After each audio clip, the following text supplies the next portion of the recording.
Henry, see, we're going to get into talking about how to start up a business and some of the steps you'll get to start rolling on. There's about a 15-step process you outline here. But I'm fascinated about the Canadian Small Business Institute. How long has it been around, and what is your business mandate? Well, the Small Business Institute was established in 1981. It was founded by Richard Stacey, who is a Canadian, but it's a private education organization, helped basically to found it and to foster and encourage entrepreneurship in Canada. Currently, we have about 100,000 members who belong to the Small Business Institute, made up of 3 distinct divisions, one for small business, others on real estate and personal finance investment. So what we try to do is show people all the different ways how they can make money. Basically, we provide the tools that entrepreneurs need when they get set up in a business, from printing their stationery, letterhead, right up to rubber stamps they may need. We also provide business publications. These are directories that people can get names and addresses on who they can call on if they need information. You've just given me a few handouts here on the way into the studio, and I was amazed. Your business letter, the context for starting a business, where do you register your business? I mean, on and on. It's mind-boggling. It's very difficult to digest all of it. What were you trying to do? Start up as sort of an umbrella catch-all service for someone who wants to get into business? Well, I think Richard's original concept was to basically support and foster entrepreneurship. So he started off providing consulting. Then he found that people had some common questions that kept being asked, so he came up with a reference manual called Blueprint for Success in Your Own Business.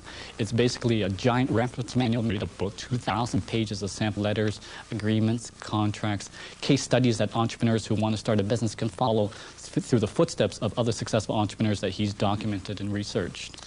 This is an interesting time. You hear a lot more about people giving up on a disastrous job market and, say, you know, in desperation going into business because it's probably their only alternative in a market like this. Is that the kind of mindset that's good to enter into business out of desperation? Well, I don't think it's right in desperation to start a business, because you need a business plan realistically to succeed in a business. And what we try to do is provide that information, the necessary steps, if they want to start a business.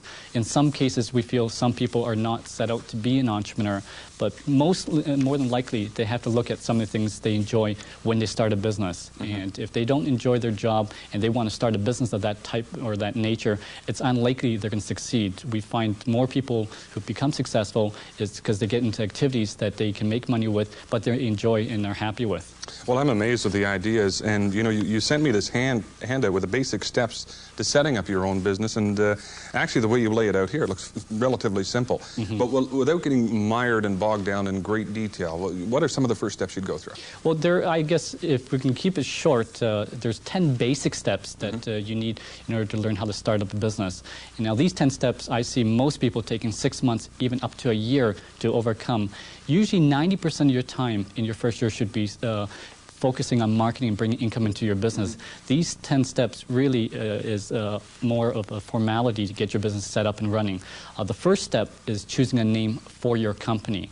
We use what we call the 3M rule, where it should be mellow, memorable, and should have mass appeal. And the main thing is not to try to be first in the yellow pages. The key is creating a name that sounds credible, that you're already a successful company, but it really should tell people what kind of business you're involved with. That's a real key factor, isn't it? Step number 2 there is selecting a legal form for your business and registering it. Now, there are 3 legal forms you should be aware of, and there are advantages and disadvantages. The first one is a sole proprietorship, and in many cases, if you're working full-time, we recommend a sole proprietorship, meaning that you and the business are one and the same, which in April you file one tax return.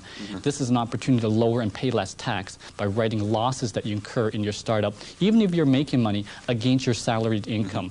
The second one is a corporation, and in some cases, especially if you need to raise a substantial amount of money, or from a taxation perspective, you may be better off incorporating your company.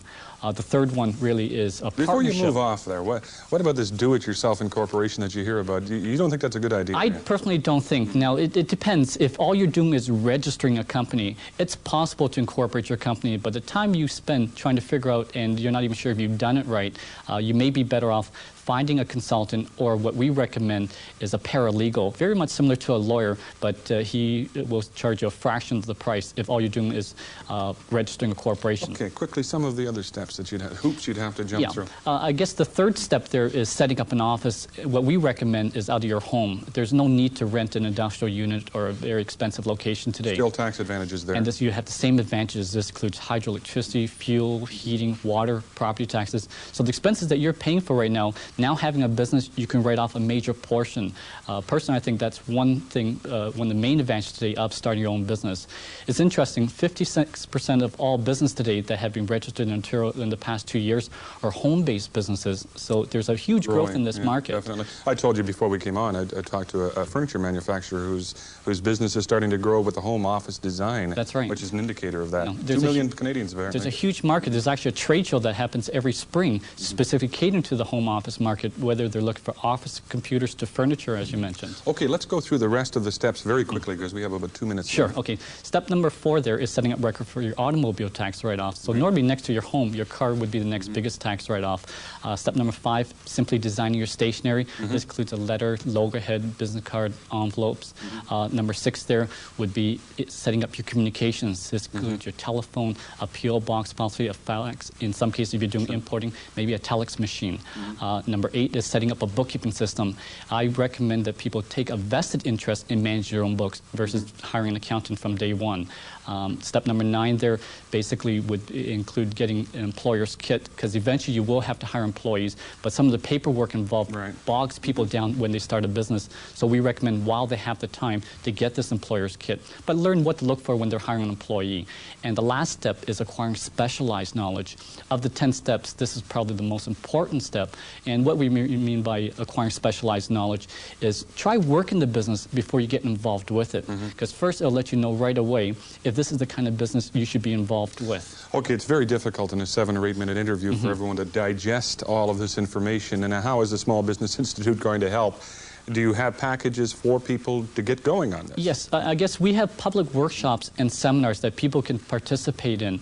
We're located in Markham. They can register. They're held either in the evenings. We have